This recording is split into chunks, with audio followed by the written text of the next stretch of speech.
La prédica es: todo lo mío es de Dios. Todo lo mío es de Dios. Miren, si hay una manera de vivir en la bendición de Dios, que fue lo último que aprendimos en el domingo pasado, es entender esta simple escritura en donde sabemos que todo lo que yo tengo en esta vida es ¿de quién? De Dios. Con eso nos vamos a evitar muchos problemas, mis hermanos. Nos vamos a evitar muchas aflicciones con respecto al dinero. Y esta palabra nos lleva entonces al pasaje base de hoy en el Evangelio de San Juan, capítulo 17, versículo 10. La oración del Señor, ¿verdad? Al Padre. Lo voy a leer en la Reina Valera actualizada. Juan 17, 10 dice: todo lo mío es tuyo, dice el Señor al Padre, y todo lo tuyo es mío. Repito, todo lo mío es tuyo y todo lo tuyo es mío. Y he sido glorificado en ellos. En ellos se refiere a los que estuvieron con Jesús, sus discípulos. En la traducción del lenguaje actual, Juan 17:10 dice así: todo lo que tengo es tuyo, al Padre, y todo lo que tú tienes es mío. Y en todo esto se muestra lo grande y poderoso que soy. Miren, si el Señor mismo nos dice que su principal manifestación de grandeza y poder está en saber y vivir que todo lo mío es de Dios, ¿cuánto más nosotros debemos de vivir con esa doctrina, con ese pensamiento, más nosotros? Tan es así, mis hermanos, que cada vez que nos alejamos de esta doctrina que dijo Cristo, que todo lo mío es de Dios, vamos a empezar a vivir en el desorden. Y en el desorden no hay bendición. Nunca, jamás. Momentáneamente parecerá bendición, ¿verdad? Pero a la larga todo eso termina en destrucción. El Señor mismo dice: toda mi grandeza y poder está en saber y vivir que todo lo mío es de Dios. Nosotros los cristianos, también debemos de tomar nota al respecto de esto que dijo Jesús. Tener claro que todo lo mío es del Padre Celestial. ¿Cuántos dicen amén? Hay que decirlo con convicción. Esta es la manera, no hay otra. Que tengo como cristiano que aspirar a esa misma unidad que tenía, perfecta, que tenían ¿quién? El Hijo, Cristo, y el Padre. En donde todo lo del Hijo era del Padre y todo lo del Padre era del Hijo. Eso es lo que debemos de aspirar. Entonces, la gloria de Cristo se manifestará en mi vida y ministerio. Y los que me rodean darán gloria a Dios por lo grande y poderoso que se manifiesta el Señor en mi vida. Eso es lo que quiere decir Juan 17:10. Muchos hermanos, me incluyo, tenemos familiares que no creen en Dios o creen nomás que Dios existe y ahí se quedan, ¿verdad? Acá Cristo nos está diciendo la manera exacta, ¿verdad?, de demostrar lo grande y poderoso que es el Señor en la vida de los que me rodean. Esto tiene que ver con una forma de vida manifiesta, como la de los llamados héroes de la fe de Hebreos capítulo 11. Si los conoce, ¿no? Pues David, Sansón, Abraham, Isaac, Jacob, los jueces, ¿verdad? Samuel, etcétera, ¿no? Vayamos a Hebreos 11:13 en la Reina Valera y leamos rápido a qué se refiere esto de los héroes de la fe. Los grandes hombres que su forma de vida manifestaron este poder y grandeza del Señor en sus vidas. Y dice en Hebreos 11:13, la Reina Valera: conforme a la fe murieron todos estos sin haber recibido lo prometido, sino mirándolo de lejos y creyéndolo y saludándolo y confesando que eran extranjeros y peregrinos sobre la tierra. Ahí está lo importante, esa es la clave. Saber que somos, ¿qué? Extranjeros y peregrinos sobre la tierra. A mí esto me cuesta muy fácil de entender, porque yo fui extranjero casi toda mi vida. En Paraguay, en Argentina, aquí en México. Y sí se entiende.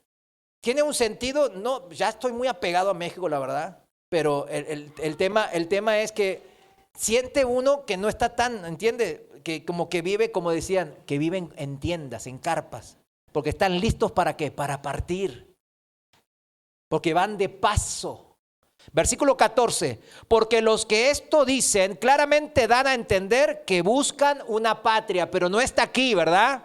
Pues si hubiesen estado pensando en aquella de donde salieron, ciertamente tenían tiempo de volver al mundo, ¿verdad? A Egipto, ¿verdad? Pero anhelaban una mejor, esto es, celestial.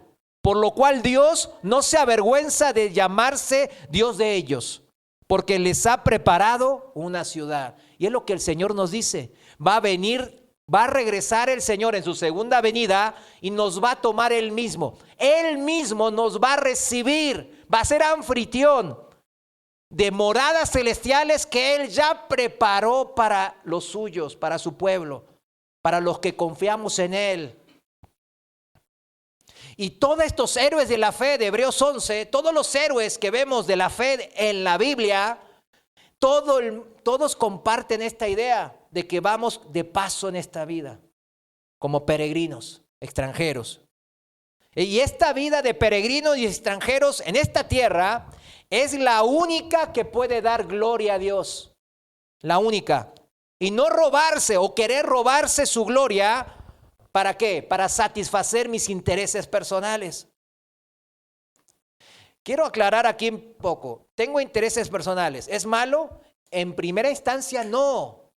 ¿Por qué? Porque el hombre generalmente, estoy hablando generalmente, porque ya hay hombres que no tienen ni conciencia, ¿verdad? Pero el hombre generalmente busca ¿qué? Pues el bien de sí, de su familia, ¿verdad? O sea, en eso cuadramos con Dios porque Dios busca el bien nuestro. Tenemos intereses, pero también dice la Biblia que nuestro corazón es engañoso, nuestra mente también, y que nuestros pensamientos son muy bajos comparados con los pensamientos de Dios. Entonces debemos de ubicarnos en esa relación y en ese contexto. Aquí mis intereses personales hablan de intereses egoístas porque no consultan a Dios. No tienen en cuenta qué quiere Dios para ellos. Nada que ver con los héroes de la fe, ¿no? De Hebreos 11. Abraham, Isaac y Jacob, que vivían ¿en qué? ¿Qué vivían ellos? En tiendas, 3 generaciones seguidas y consecutivas. Es como Carlos Slim, ¿verdad? En vez de vivir ahí en bosques de Chapultepec, ¿verdad? En mansiones gigantescas, como que viven. Es como que ellos vivieran en una tienda de campaña, ¿verdad?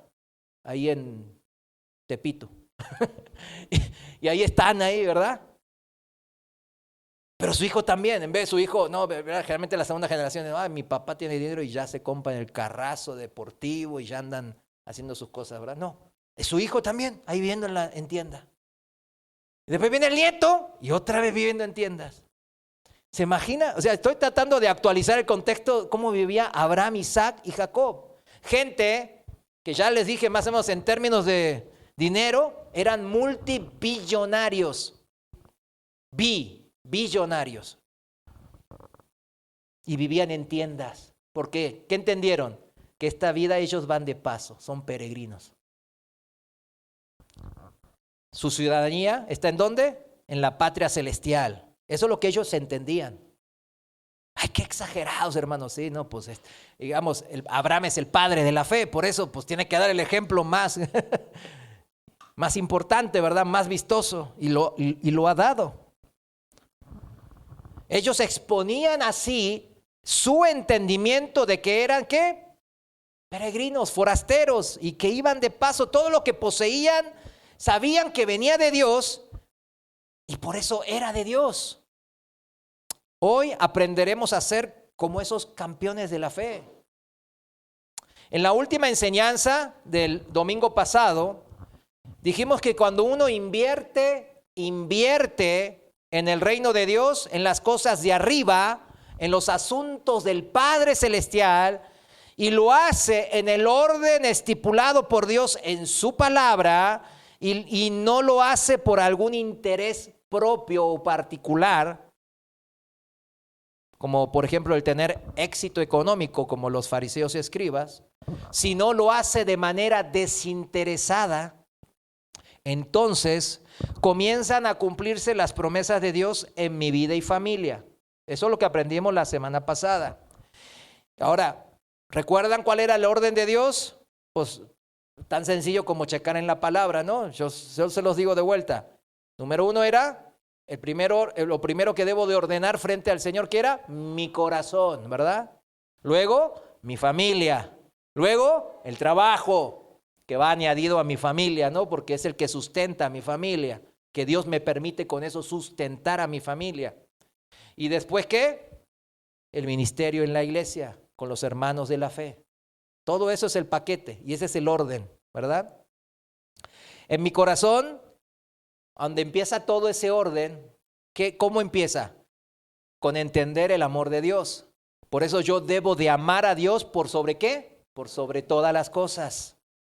Pero este primer y grande mandamiento, como dice el Señor, se demuestra ¿en dónde, mis hermanos? Se demuestra en el segundo mandamiento. ¿Cuál es el segundo? Cuando yo amo a mi prójimo como a mí mismo. Fíjese, el segundo existe por el primero. Y el segundo es la manifestación del amor y la fe hacia Dios en el primer mandamiento. O sea, ¿cómo demuestro yo que mi corazón está recto y ordenado frente a Dios? Porque yo amo a Dios sobre todo, ¿verdad? Pero ¿cómo lo demuestro realmente eso? No con puras palabras significa, sino con el segundo mandamiento, compartiendo parte de mi vida con mi prójimo significa. El dinero, las cosas materiales que Dios me da en esta vida, es parte de mi vida. ¿Sí lo entiende, no? Usted le dedica tiempo, esfuerzo. Los que estudian para trabajar en un futuro, le dedican esfuerzo, quemarse pestañas, leer libros, etcétera. Los que trabajan, pues, a aprender un oficio, a tener experiencias, a ser hábiles, etcétera. A las esposas que trabajan en las casas, pues están trabajando junto a su esposo. Usted lo sabe, ¿verdad? Entonces, ¿a qué? Pues a administrar la casa y a cuidar a los hijos, a enseñar a los hijos. O sea, trabajan juntos. Por eso, cuando se comparte el fruto del trabajo, el salario, el dinero, las cosas materiales, usted comparte parte de su vida. ¿Con quién? Con su prójimo, con otros que Dios pone en su camino, con un poco más de necesidad que usted. De eso se trata. No para estorbar su camino a la prosperidad económica, porque muchas viene alguien pidiendo algo, no, pues ya, no ¿qué? Y lo anda juzgando. Tenemos que tener discernimiento, pero no juicio. ¿Sí lo entiende, no? El Señor pone a este prójimo con necesidad en nuestro camino para que nosotros entremos en el orden de Dios. El único orden que lleva a la bendición, tanto del necesitado como el que da. Pero el que da como dice el Señor, que tiene todavía más bendición. Por eso en este orden, ordenando lo primero que era el corazón, ¿hay pobres que son desordenados? Sí, pobres económicamente, estoy hablando materialmente. Y por ello, pues su vida no es bienaventurada. Pero también hay ricos que son ordenados y por ello su vida es sumamente bendecida, más allá de lo material. ¿A qué me refiero con esto? Dios no es un activista de la lucha de clases sociales. ¿Sí lo entiende? ¿Sabe por qué lo tengo que decir? Porque está tan metido eso. Les enseñan desde la primaria que nosotros debemos ser partícipes y activistas de la lucha de clases sociales, ¿verdad? Eso es una mentira del mundo, ¿verdad? Eso no viene de la Biblia. Búsquelo en la Biblia, no va a encontrar. ¿Qué dice? ¿Qué dijo el Señor? En el mundo siempre tendrán ¿qué? Pobres. Siempre tendrán pobres. ¿Acaso el Señor no es poderoso? Él es el dueño de todo el oro y la plata, de todo el dinero y las cosas materiales. ¿Por qué tiene que haber pobres en su mundo? Porque el mundo está caído por el pecado del hombre. Y Dios está tomando el riesgo. ¿El riesgo de qué? De darnos ese libre albedrío, libre manera de pensar, sabiendo que somos muchas veces tendientes a lo malo, porque quiere hacernos parte de su familia real, en una relación de amor. Y en el amor no hay obligación, en el amor no hay algo que uno me pueda obligar a amar a alguien. ¿Verdad que no hay? No hay, no se puede. Tiene que dar la libertad de amar al prójimo para que nosotros tomemos esa iniciativa. Y el mundo anda como anda en la lucha de clases sociales, ¿verdad? De ricos contra pobres, de este contra oeste o de izquierda contra derecha. Y en esa lucha, hermanos, no pierdan el tiempo, en serio. No pierdan el tiempo ahí, ¿eh? El Señor no nos manda a luchar por eso. Dios ve el corazón de las personas. Ese es lo que le interesa el corazón. ¿Qué le interesa al Señor? El corazón de las personas. ¿Por qué? Porque las quiere salvar. Porque ahí es donde comienza el reino de Dios aquí en la tierra. ¿En dónde comienza? En los corazones de las personas. Cuando uno se convierte y nace de nuevo.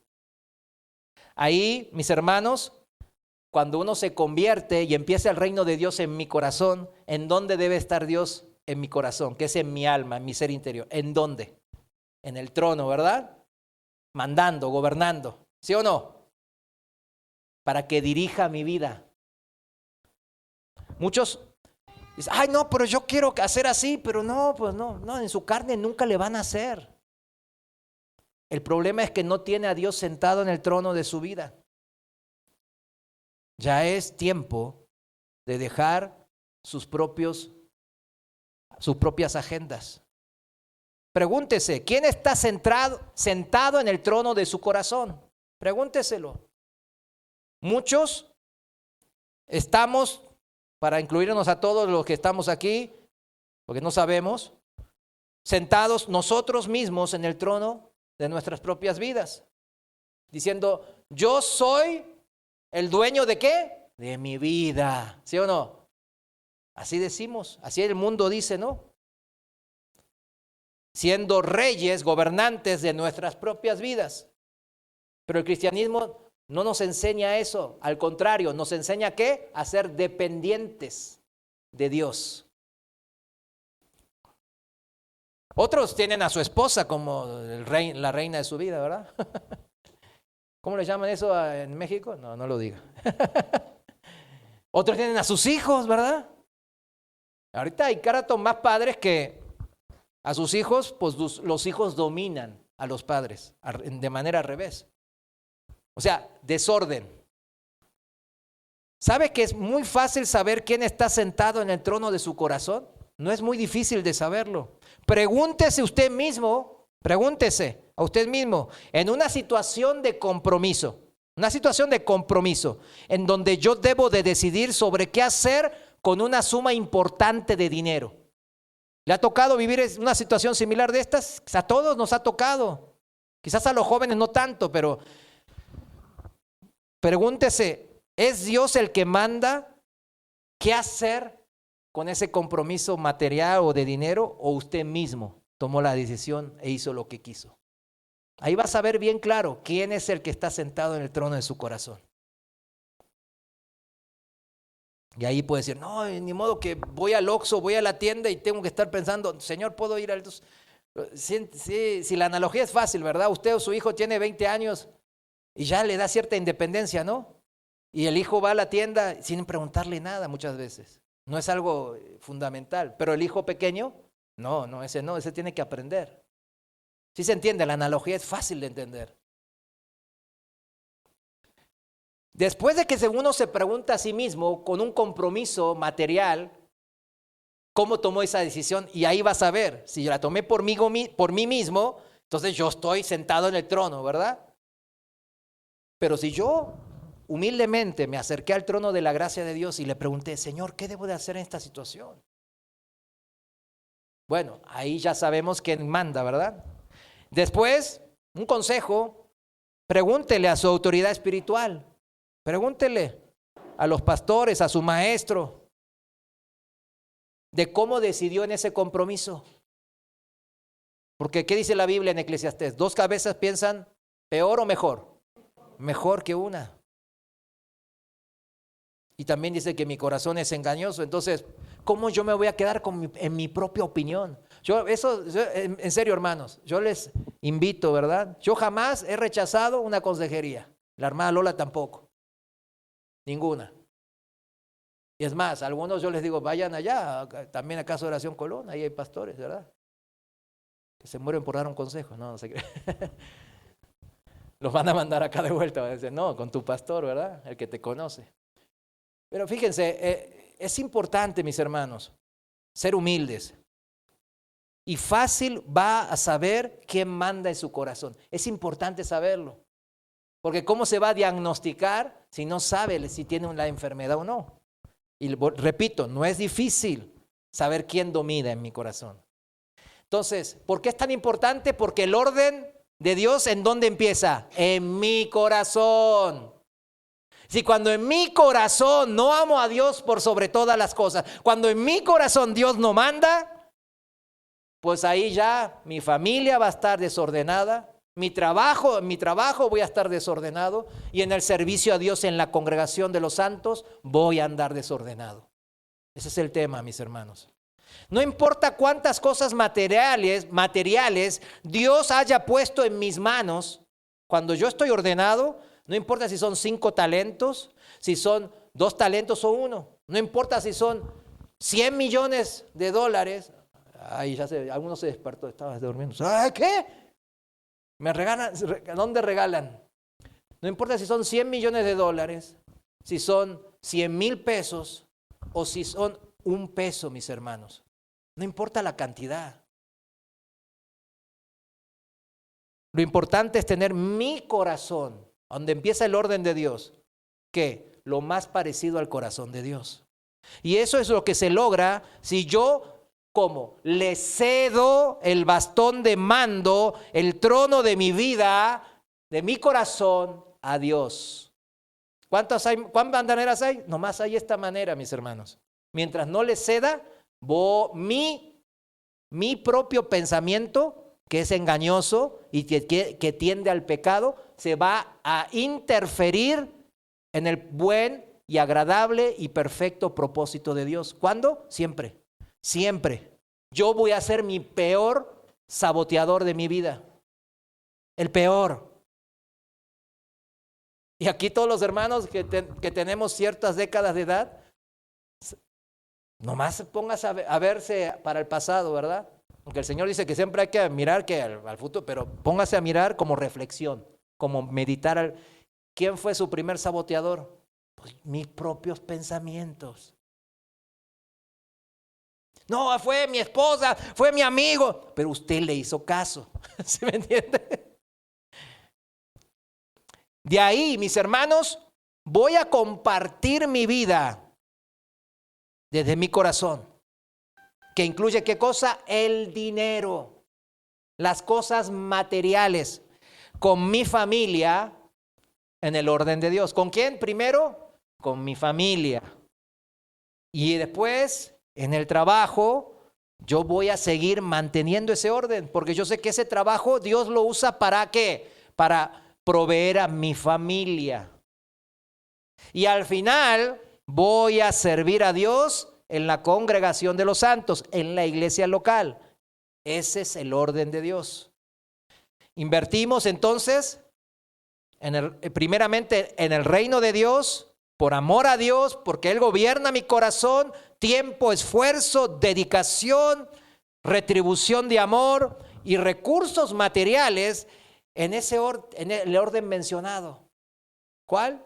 Mi corazón, familia, trabajo y servicio en la iglesia. Compartimos, dijimos, nuestras vidas en ese orden. Y todo lo que hacemos, lo hacemos de manera que desinteresada. No hay intereses. El cristiano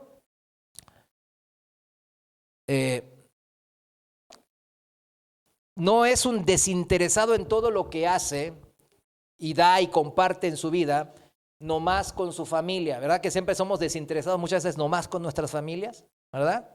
Debe de expandir su espectro, ¿verdad? Su ámbito, ¿a qué? A todo lo que Dios lo pone y lo rodea.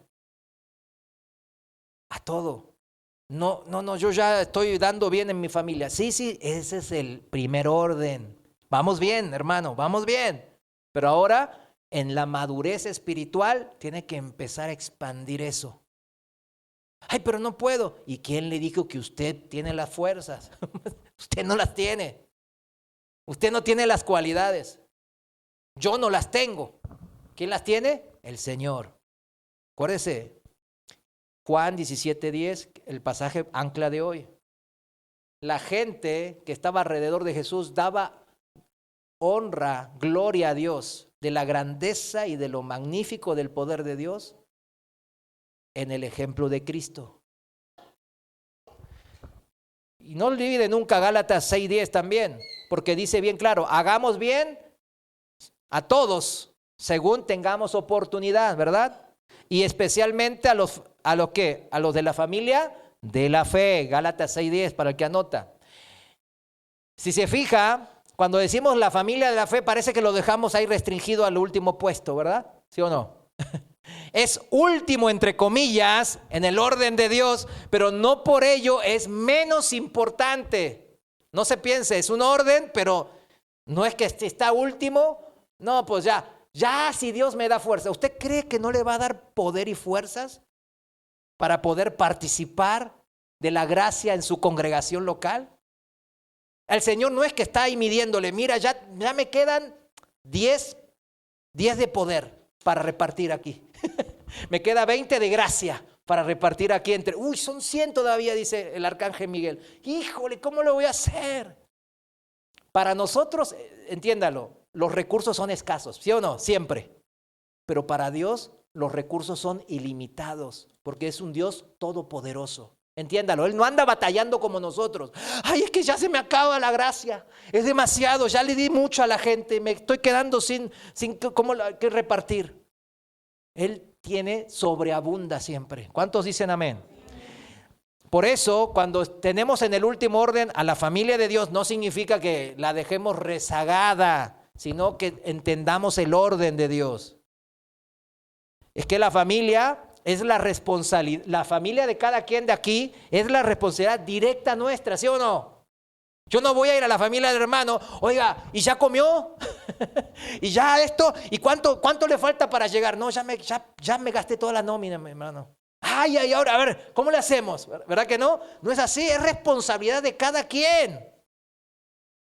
Y el trabajo que está íntimamente relacionada con mi familia, en el sentido que Dios la dispuso para poder sostener a mi familia en lo físico, en lo material, ¿verdad? El techo, la ropa, la comida, pues van primero en ese sentido, porque yo soy el único que Dios puso para ver por esos temas. Mas la iglesia de Cristo, la sostenemos entre todos los que integramos esta iglesia, el cuerpo de Cristo, entre muchos padres, pero también entre muchos hijos. Hay una multitud de hermanos de toda clase, de todas edades, de toda nacionalidad, en diferentes circunstancias sociales, económicas. Pero todos los que pertenecemos al cuerpo de Cristo, nos has dado esa misma responsabilidad, con diferentes funciones, pero la misma responsabilidad. Algunos hermanos con un corazón sincero y humilde dicen, pero yo tengo que hacer esto o lo otro porque, y andan como especulando, ¿verdad? Yo lo quiero hacer, pero híjole, es que Andan con un pie y sí, que no sirvo, que sí sirvo.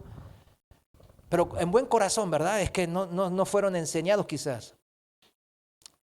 Pero quizás ahora no sea el tiempo. Por eso es importante que se acerquen con los que Dios nos puso para ser maestros, ¿verdad? Para entender eso y ir juntos de la mano. Puedes seguir participando en muchas otras maneras, en serio. Adorando a Dios de muchas otras maneras. Pero le voy a ser muy preciso en esto, mis hermanos. No podemos cerrarnos a las cosas básicas de no me congrego, no ofrendo, no doy nada. Es que Dios no me dio mucho, yo no puedo hacer cosas. ¿Sí lo entiende? ¿Cómo solo se está maldiciendo? Dios no me dio mucho, por eso no ofrendo mucho, por eso no puedo invertirle mucho tiempo. Dios, híjole, me dio un salario muy pequeño y apenas puedo con mi familia. Por eso no, esa no es la manera. Es, Señor, heme aquí puedo, quiero servirte, a ver, pero entiendo que tengo que ordenar esto, que hacer lo otro. Ya el pastor me ha dicho así, el hermano tal me ha dado este consejo. Señor, te lo pongo delante de ti. Cambia, ¿verdad? No tiene que ver con esa. No, es que Dios me dio poquito. Me dio poquito salud, me dio poquito dinero, y me dio mucha familia, mucha boca que alimentar. Así que Dios la regó. Dios no me cuidó, significa. ¿Sí entiende? Qué peligroso que estar. Es muy peligroso estar en esa situación, mis hermanos, con ese corazón. Volvemos. El orden se vive ¿desde dónde? Desde el corazón. Desde el corazón. Por eso el orden de Dios no es porque es menos importante sostener a la iglesia, está a lo último, ¿verdad? Sino porque estaría escrito Gálatas 6:10, ¿verdad? No tiene sentido, ¿no? Aquí somos muchas familias unidas en Cristo, sirviendo y sosteniendo la obra de Dios.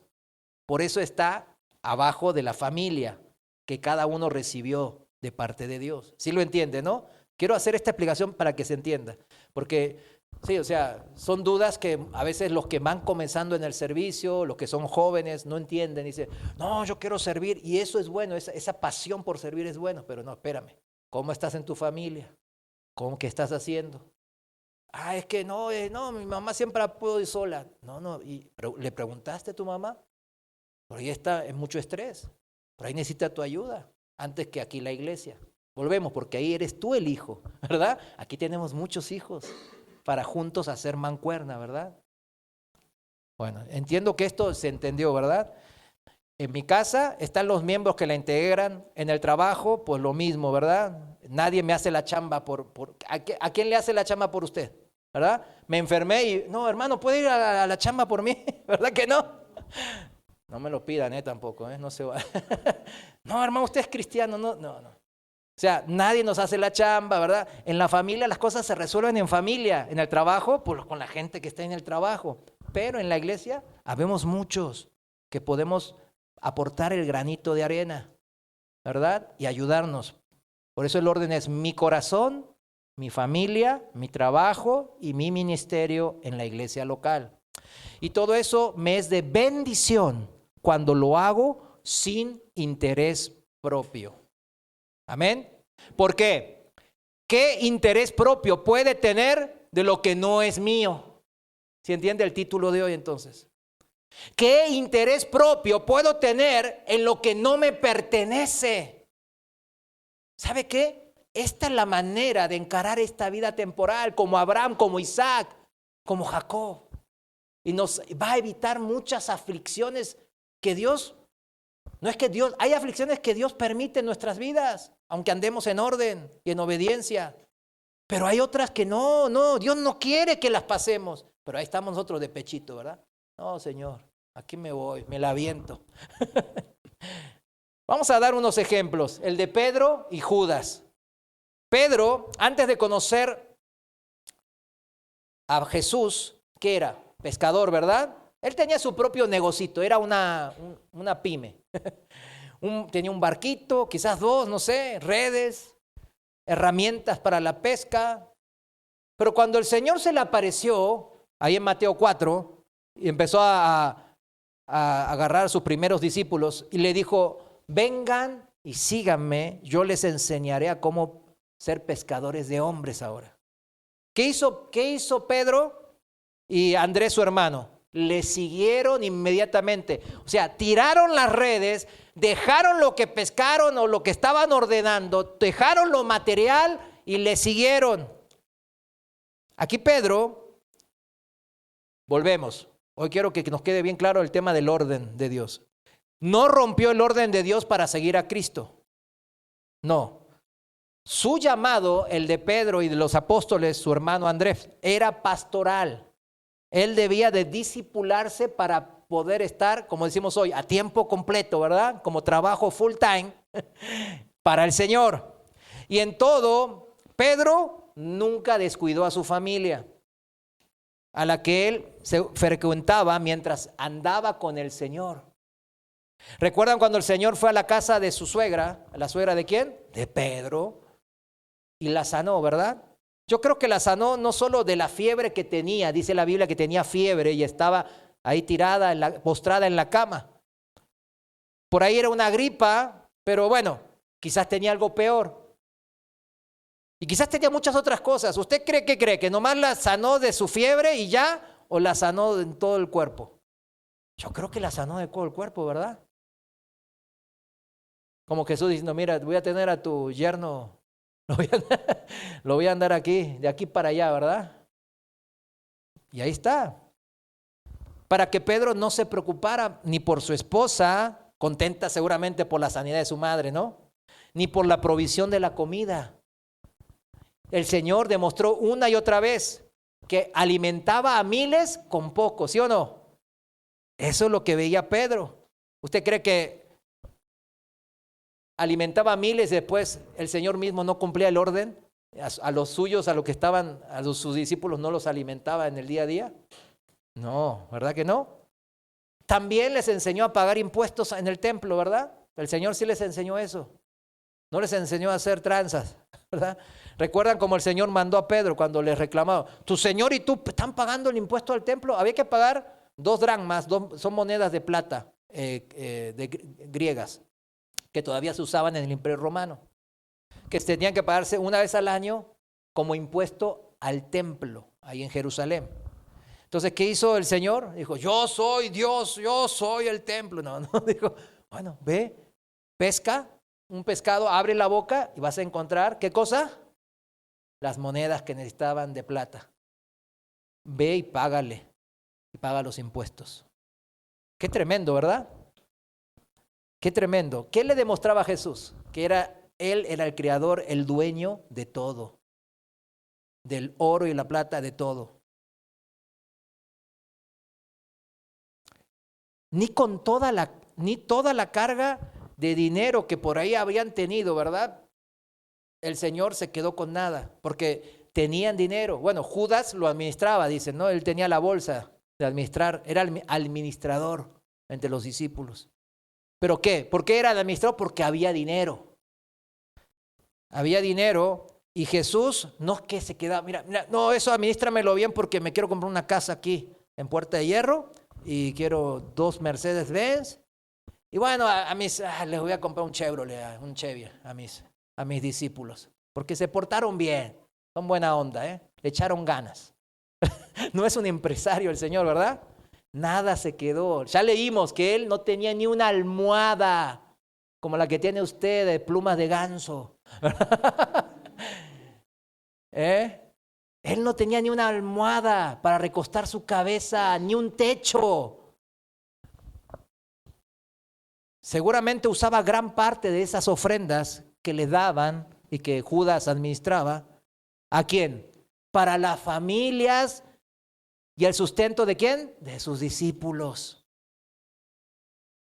En Lucas, no lo busque, en Lucas 8:3 dice, y muchas otras mujeres contribuían con sus propios recursos al sostén económico y material ¿de quién? De Jesús y sus discípulos. O sea, Usted piensa que esas mujeres pudientes, había muy pudientes mujeres que se habían convertido al Señor y eran bien generosas. No se juntaba poco dinero. Tan es cierto que Judas, con el dinero que le robaba a Jesús, se compró un terreno ahí en Colinas de la... Era Tapatillo Judas. Imagínese cuánto dinero tenía administrando para que se comprara un terreno ahí luego en Jerusalén. Ni siquiera lejos, ¿verdad? Ahí mero en la zona metropolitana de Jerusalén. Tal enseñanza, mis hermanos, de Jesús, usted piensa que Jesús mismo es el autor, ¿verdad?, de la palabra de Dios. Él es el verbo, ¿no? ¿Usted piensa que él no iba a cumplir el obrero es digno de su salario? Que estaba escrito desde el Antiguo Testamento. Claro, estaba escrito porque salía de la mente de Dios, de Jesús. Y claro que Pedro y los demás apóstoles siguieron practicando eso mismo que aprendieron de parte del Señor. Y lo hicieron al pie de la letra. Eso también se comprueba en la Biblia, mis hermanos. Ese orden que Cristo hizo e impuso. La Biblia nunca se contradice. Y el apóstol Pablo decía que los otros apóstoles, ¿Pablo era casado? No, no era casado. Él y Bernabé no tenían esposa. Y decía, el apóstol Pablo decía que los otros apóstoles que estaban casados, tenían esposa, mujer, eran sostenidos por las ofrendas de las congregaciones. Fíjese. Decía eso, dando a entender específicamente que Pedro y los demás apóstoles casados, como los hermanos del Señor, los medios hermanos, que atendían y cuidaban a sus familias primero. ¿Recuerden? Ellos no iban a evangelizar, a levantar iglesias, a ver por los temas de las iglesias ahí por aquí, por allá, y sus familias ahí todas muertas de hambre, ¿verdad? Sin techo, pordioseando. No, ellos entendieron el orden de Dios. Atendían y cuidaban a sus familias, ¿con qué? Con las ofrendas que le daban las congregaciones. Lo dice Pablo. Ahorita te lo voy a citar el pasaje porque yo veo algunos que, no, hermano, ¿cómo cree? Que los pastores se mueran de hambre, hombre. Para eso tienen que cargar su cruz y se mueran de hambre. Lo hacían con su trabajo, sostenían a sus familias primero con el trabajo como apóstoles y pastores de la iglesia de Cristo. El pasaje soporte está en 1 Corintios capítulo 9, versículo 4. De aquí se agarran lobos rapaces, que hay muchos en este tiempo, ¿verdad? Pero, vamos al pasaje y vamos a estudiarlo. La voy a leer en la traducción viviente, dice así: ¿acaso no tenemos derecho de hospedarnos con ustedes y compartir sus comidas? Es una pregunta retórica que se contesta por sí misma. Pablo, el apóstol que fundó y creó esas empresas. Mira, ya me salió el predicador de la prosperidad. Ya me salió el lobo rapaz. Cuidado, cuidado conmigo. Lo decía con ese afán de que sí, él tenía el derecho como apóstol, ¿verdad? Y fundador de esas iglesias. Bueno, versículo 5, no tenemos derecho a llevar con nosotros a una esposa creyente como lo hacen los demás apóstoles y los hermanos del Señor y como lo hace Pedro, en específico habla de Pedro, o Bernabé y yo, o sea, Pablo, somos los únicos que tenemos que trabajar para sostenernos. ¿Qué soldado tiene que pagar sus propios gastos? ¿Qué agricultor planta un viñedo y no tiene derecho de comer de su fruto? ¿A qué pastor que cuida de su rebaño de ovejas no se le permite beber un poco de la leche? ¿Expreso meramente una opinión humana o dice la ley lo mismo? Porque en la ley de Moisés dice, y contesta él mismo, no le pongas bozal al buey para impedirle que coma mientras trilla el grano. ¿Sí lo entiende esa analogía, verdad? Está el buey así y le ponen un bozal para que no se coma, ¿verdad? Eso es mío, no lo toques, buey gordo. Te vas a comer mucho de mi cosecha para mi dinero y pues tener muchas. No le pongas bozal. ¿Cuánto va a comer ese buey? ¿Cuánto? Déjalo comer. Déjalo, es digno de su salario. ¿Acaso pensaba Dios únicamente en bueyes como dijo cuando dijo eso? ¿No nos hablaba a nosotros en realidad? Claro que sí, se escribió para nosotros a fin de que tanto el que ara como el que trilla el grano puedan esperar una porción de la cosecha. Bueno, ahora los pastores de la prosperidad esperan no una porción, esperan toda la porción, todo el pastel, ¿verdad? Se quieren comer todo el pastel y aparte el pastel de los otros, ¿verdad? Yo a veces digo, qué tremendos estos, no tienen, como ese pastor que andaba pidiendo, Dios dice que no viaje en primera clase, necesito un avión privado para ir a evangelizar. ¿En serio? Encima se llama dólar. O sea, por favor. ¿Cómo se llama dólar? Yo me llamo Mario Pesos. Corra de esa congregación, hermano. Corra. Le quiero quitar todos sus pesos. Se llama dólar el pastor pseudo pastor. ¿No? Y le pedí a la congregación. ¿Y sabe qué? Lo obtuvo. Casi $100 millones para que él viaje cómodo, porque él necesita estar cómodo y cuando llega a predicar la palabra de Dios, que ni siquiera es el evangelio, ¿verdad? Predican otro evangelio. Cuidado, una porción de la cosecha habla. En la iglesia que yo iba, yo les dije varias veces, ¿no? Que al pastor, ahí como me tocaba la administración, se llevaba casi el 80% de las ofrendas. Y yo me quedaba. Yo sabía que estaba mal. No era una porción, como dice la palabra, ¿verdad? Era una porciononota, ¿verdad? Versículo 11. Ya que hemos plantado la semilla espiritual entre ustedes, como apóstoles, ¿verdad? Como pastores, dice el apóstol Pablo. ¿No tenemos derecho a cosechar el alimento y la bebida material? Si ustedes sostienen a otros que les predican, ¿no deberíamos tener nosotros aún mayor derecho a que nos sostengan? Pero nunca nos hemos valido de ese derecho. ¿Cuándo? Nunca, dice el apóstol Pablo, ni Bernabé. Preferíamos soportar cualquier cosa antes que ser un obstáculo a la buena noticia, o sea, el evangelio acerca de Cristo. Porque hay muchos hermanos débiles. ¿Débiles en qué? En la fe. Y nomás lo material les pesa mucho en su mente, ¿verdad? Y Pablo no quería ser tropezadero de gente débil en la fe. Yo tengo eso mismo, mis hermanos, los digo aquí, lo confieso delante de Dios y aquí está la administradora, ¿verdad? La hermana Lola y el hermano Eduardo. Yo no tomo un centavo de las ofrendas y gloria a Dios le doy. Gloria a Dios. No me jacto de eso. Sí, aunque aquí pues, vemos a la cosa que tiene derecho, pero fíjese, por eso es importante el corazón, mis hermanos. Guardar ese corazón. Hay que guardarlo, mis hermanos. Ahora bien, al parecer Pedro, volviendo al caso de Pedro, ¿no? Que había dejado todo. ¿Había dejado todo, sí o no, Pedro? Sí, había dejado todo.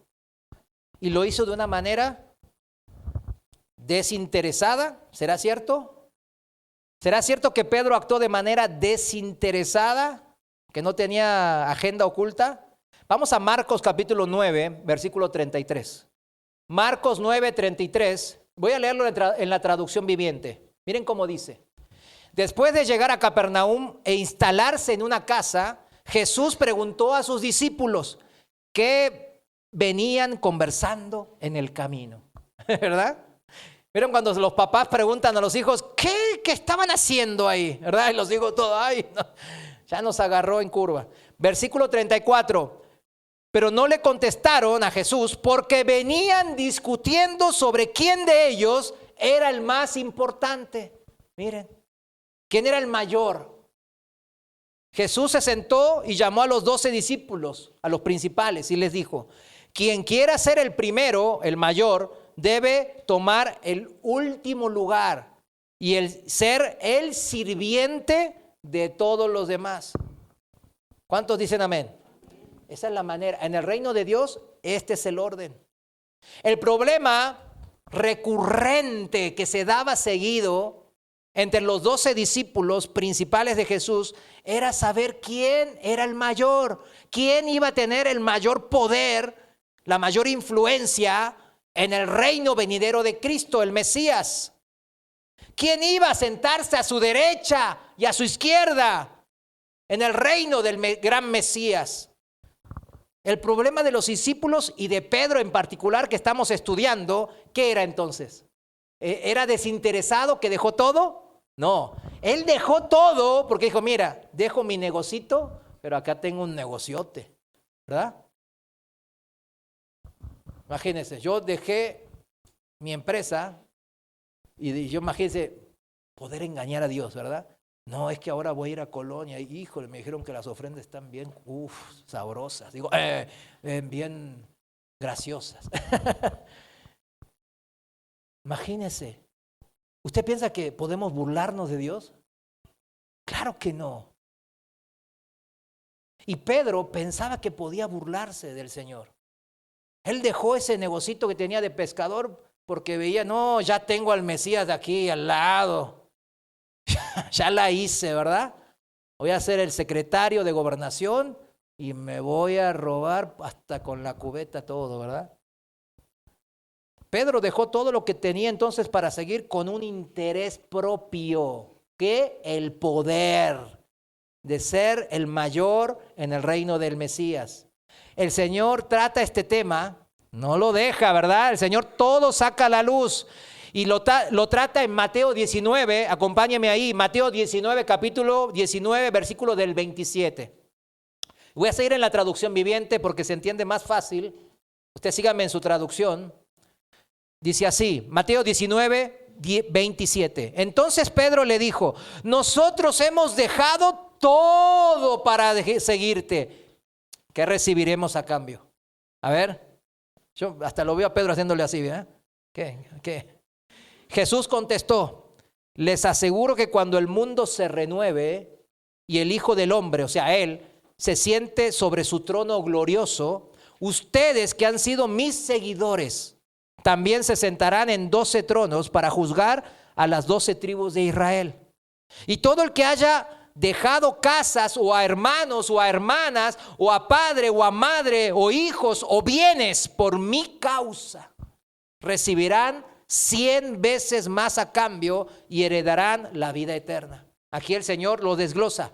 Heredarán la bendición máxima, la espiritual, la vida eterna. Ser parte de la familia real del Dios creador y todopoderoso. Eso es lo principal, ¿verdad? Pero también habla por 100, no es un cálculo exacto matemático o financiero, sino habla de una sobreabundancia también de las cosas que materiales, que no van a faltar a la mesa de todos los que amamos a Dios. De eso está hablando. Versículo 30.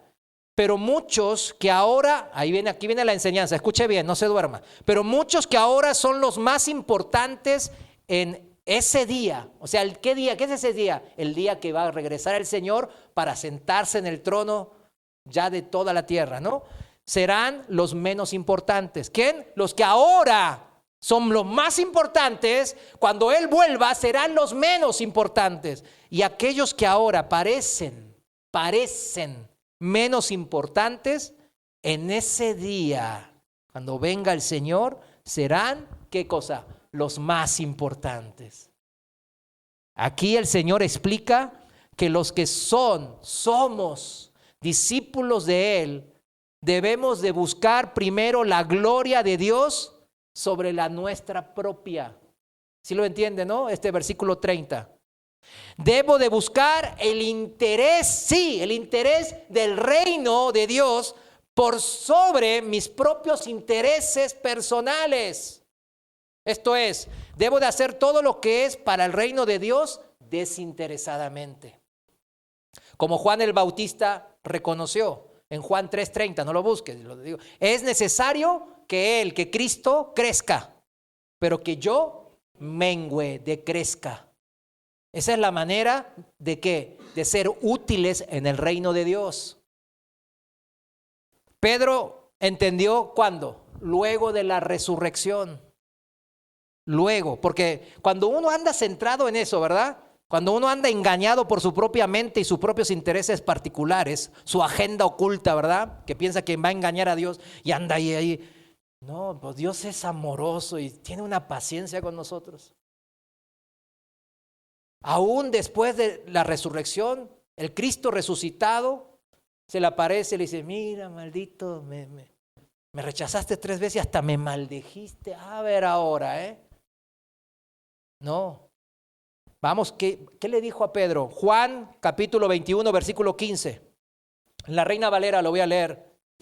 Reina Valera actualizada. Juan 21, 15. Fíjese cómo lo encara el Señor a este Pedro, que lo rechazó y lo maldijo 3 veces.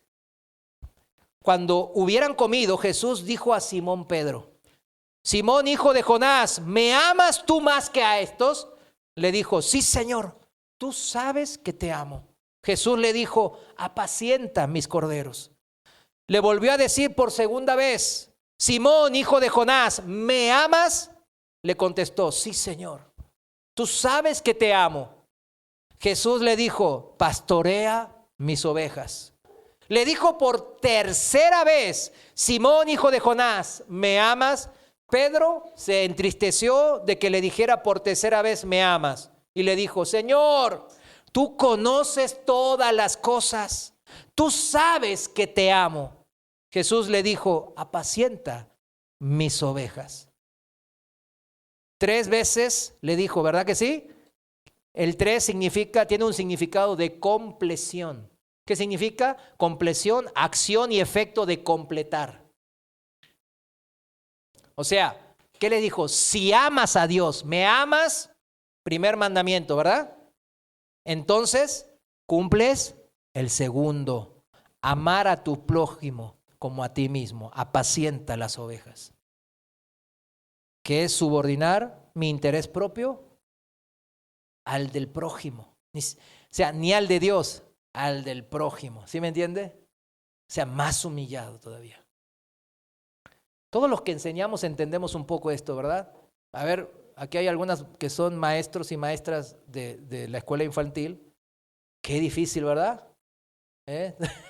Enseñar a los niños porque ellos andan en sus propios intereses, ¿verdad? Y no hacen caso. Les pido perdón por mis 2 hijos. Pero en serio, es así. El tema es amar al prójimo, ¿qué es? Subordinar mis intereses. Mis intereses serían, no, pues ya me estoy harto, yo quiero descansar, tuve una semana difícil en el trabajo, en el estudio, y yo ya quiero estar allá, tirado, tirada, etcétera, ¿verdad? Pero no, ahí estoy yo subordinando a los intereses que son de Dios, pero también son del prójimo, porque ellos necesitan saber y conocer a Dios. Es un aprendizaje que sirve para subordinarnos a la voluntad de Dios. ¿El subordinar qué? A la voluntad del prójimo. Es un aprendizaje para subordinarnos ¿a quién? A de Dios. Dios está diciéndonos, si ni siquiera puedes subordinarte a los intereses de tu prójimo, a las necesidades de tu prójimo, ¿cómo crees que vas a poder sujetarte a alguien que ni ves? Versículo 18. Ahí seguimos. En Juan 21, 18, de cierto, le dice Jesús, el Señor a Pedro, de cierto te digo que cuando eras joven, tú te ceñías e ibas a donde querías, pero cuando seas viejo, extenderás las manos y te ceñirá otro y te llevará a donde no quieras. Esto dijo señalando con qué muerte Pedro habría de, subraye, glorificar a Dios. Después de haber dicho esto, le dijo, sígueme. Este Pedro que buscaba su propia gloria, ¿verdad? Cuando el primer sígueme, ¿se acuerda del primer sígueme? Buscaba su propia gloria, en verdad. El poder de ser el 2 del Mesías. Para centrarse a la diestra del trono de Cristo. Ahora le había entregado en arrepentimiento su corazón al Señor y el Señor lo sabía. Y quería asegurar que el camino que vendría no iba a ser fácil. Ahora le estaba profetizando, vas a dar la gloria al Señor muriendo como yo en una cruz. ¿Cuántos estarían gozosos en el Señor si el Señor le da una profecía así. Pero, ¿verdad? Es difícil, ese amén. No es fácil. Dios te va a prosperar. Aleluya, ¿verdad? Ese sí es fácil. Pero cuando Dios te va a extender las manos y otro te va a ceñir, te va a crucificar como a mí me crucificaron. No, hombre, ya le pienso, ¿verdad? Se cumplía, mis hermanos, en esto que acabamos de ver, en esta conversación entre el Señor y Pedro, se cumplía ¿qué cosa? La oración del Señor de nuestra pasaje ancla de Juan 17:10. Todo lo mío es tuyo y todo lo tuyo es mío. Y he sido glorificado, ¿en dónde? En mis discípulos. Se iba a cumplir, mis hermanos. Y todavía se tiene que estar cumpliendo, ¿en dónde? ¿Cuántos somos discípulos del Señor? Amén. En nosotros.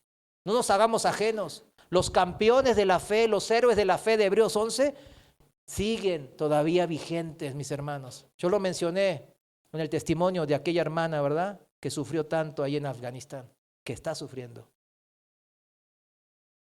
Esto era en verdad seguir el ejemplo de Cristo, volviendo al ejemplo de Pedro.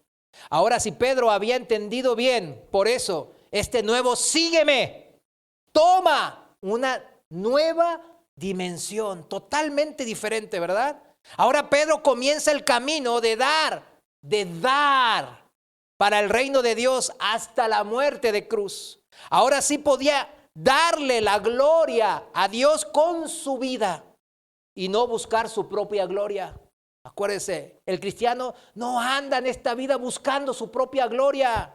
¿Qué gloria puede haber si somos peregrinos y extranjeros en esta tierra? Si hemos comprendido que nuestra patria no es esta, sino una celestial y eterna. El ejemplo de Judas, y voy a ir rápido porque ya me pasé la hora, ya me miran como, ya hermanos, que me corte el pelo, me lo voy a cortar. El ejemplo de Judas es el contrario a Pedro, ¿se da cuenta? Comienza quizás similar, ¿verdad? Porque Judas también buscaba su propia gloria, sus propios intereses particulares y personales. Era parte de los principales 12 discípulos que se peleaban recurrentemente entre ellos para ver quién era el mayor, quién era el que más poder e influencia iba a tener. Judas buscaba la gloria de Dios, ¿para quién? Para sí mismo. Lo tuyo es mío. Se quedó con la segunda parte. Se quedó con esa sola parte, y el que se queda con esa sola parte se vuelve un ladrón, mis hermanos, como Judas se volvió. Nunca entendió que para heredar todas las cosas junto a Cristo y que todo lo de Dios sea mío también como hijo legítimo de Dios, adoptado pero legítimo, primero no se dio cuenta que Pedro sí se dio cuenta, lo acabamos de estudiar, pero primero que hay que buscar la gloria de Dios sobre mis propios intereses. Todo lo mío, es tuyo. Esa primera parte no puede faltar, mis hermanos, en la vida del cristiano. Cuando una persona es así, como Judas, es un ladrón, siempre se va a querer robar alguna gloria, siempre se va a querer robar cosas, porque todo es mío, ¿verdad? Todo lo de Dios es mío. Roba la gloria de Dios. Lo que es de Dios se lo quiere apropiar, significa. Por eso se le hacía fácil robar de la bolsa de las ofrendas a Judas.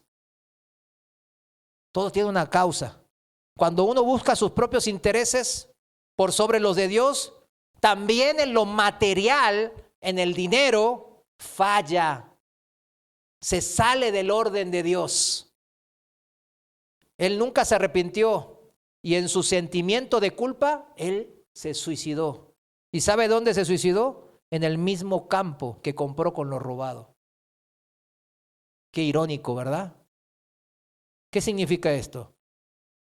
Todo lo que yo busco para mi propia gloria, en pos de lo que yo considero es lo mejor para mis intereses personales y de mi familia y etcétera, resulta ser como Judas mi propia destrucción y el lugar de muerte. El fruto, escuche bien, el fruto de buscar su propio interés de Judas, el campo que compró de lo robado de la bolsa, fue su propia tumba. Chéquelo. ¿qué va a ser mi propia tumba en esta vida? Que no sea por robarle la gloria a Dios. Si hay algo que en esta termino, si hay algo de esta miniserie que vimos de el cristiano y el dinero, que nos debe de enseñar y nos debe de quedar bien, es justamente el título de hoy, mis hermanos. Todo lo mío es ¿de quién? De Dios. Y así voy a darle la gloria a Dios primero. Y eso se extiende siempre a lo material, al dinero.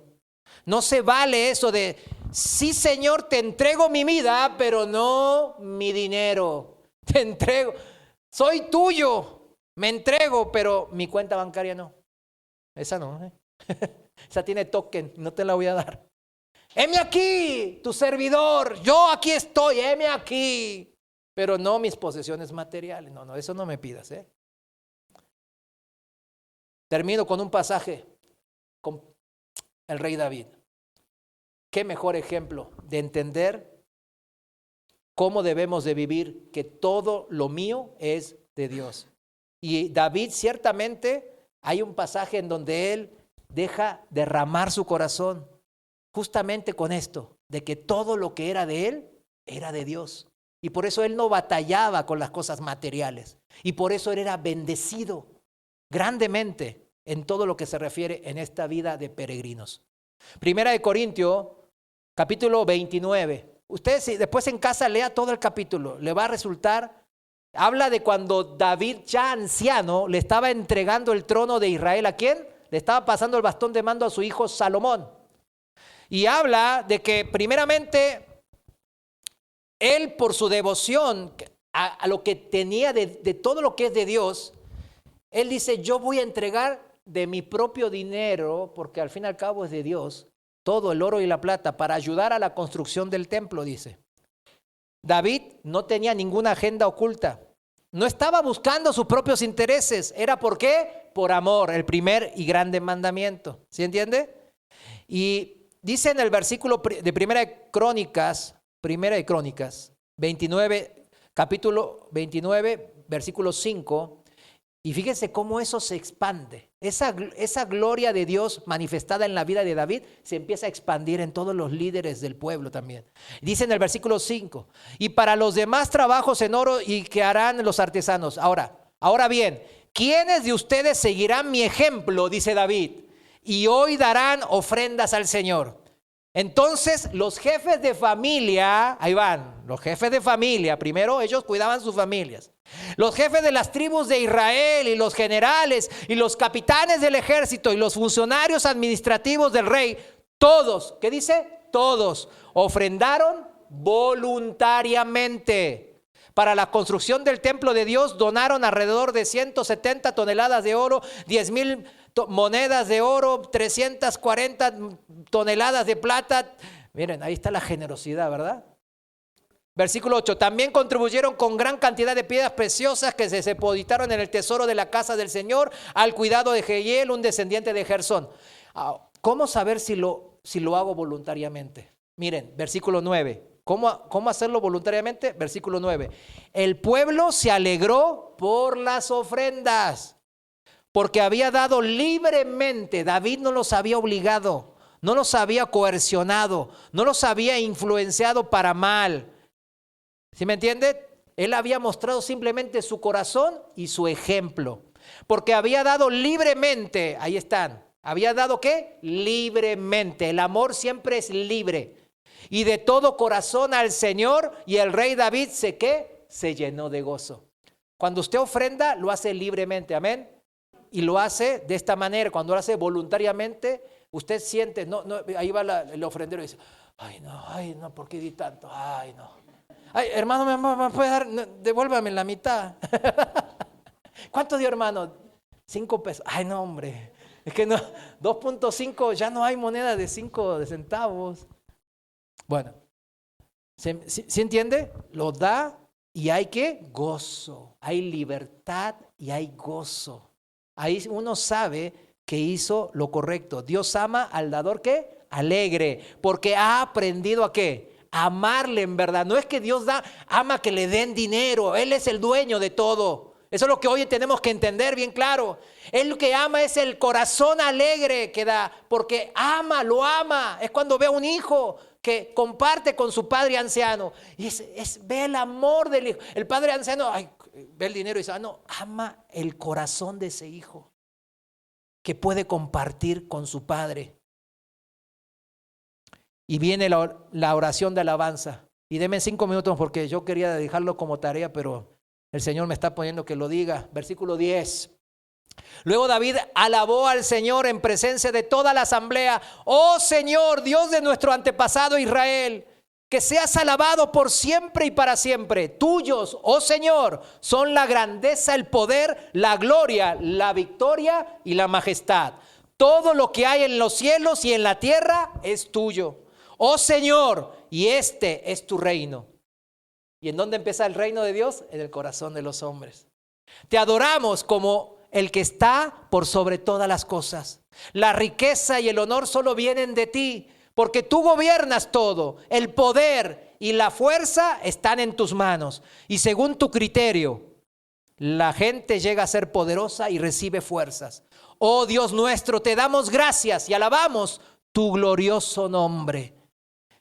Como en Juan 17:10, ¿verdad? Cuando entiendo todo lo que todo lo mío viene de Dios y es de Dios, ahora sí entenderé que todo lo heredaré como hijo, mis hermanos. No es al revés como Judas hacía, ¿verdad?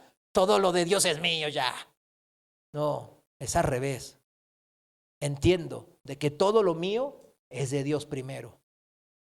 Versículo 14, pero ¿quién soy yo y quién es mi pueblo para que podamos darte algo a ti? Todo lo que tenemos ha venido de ti y te damos solo lo que tú primero nos diste. ¿Qué le damos? Lo que Él primero nos dio. En la Reina Valera dice, pues todo es tuyo y de lo recibido de tu mano te damos. Versículo 15, estamos aquí solo por un momento, visitantes y extranjeros, peregrinos y extranjeros en la tierra, al igual que nuestros antepasados. Nuestros días sobre la tierra son como una sombra pasajera. Pasan pronto sin dejar rastros. ¿Vieron? Como todos los campeones de la fe entendían esto. Versículo 16. Oh Señor nuestro Dios, aún estos materiales que hemos reunido, o sea, el oro, la plata, para construir un templo, para honrar tu santo nombre, vienen de ti. Todo te pertenece. Yo sé, mi Dios, que tú examinas nuestro corazón y te alegras cuando encuentras en él integridad, rectitud. Tú sabes que he hecho todo esto con buenas intenciones. Ahí está, no tenía agendas ocultas. Y he visto a tu pueblo dando sus ofrendas por voluntad propia y con alegría. Buenas intenciones, no como lo hicieron Pedro y Judas y los demás discípulos al principio, con intenciones personales ocultas de poder y dinero. Esto lo hago ¿para qué? Para servir al Señor. Pero en verdad me quiero servir a mí mismo con la cuchara grande. No, esa no es la manera. Versículo 18, termina la oración de David, el David agradecido. Oh Señor Dios de nuestros antepasados, Abraham, Isaac e Israel, haz que tu pueblo siempre desee obedecerte. Asegúrate que su amor por ti nunca cambie. Amén. Póngase de pie, vamos a orar. Señor, en esta oración de David nos aferramos también nosotros, Padre.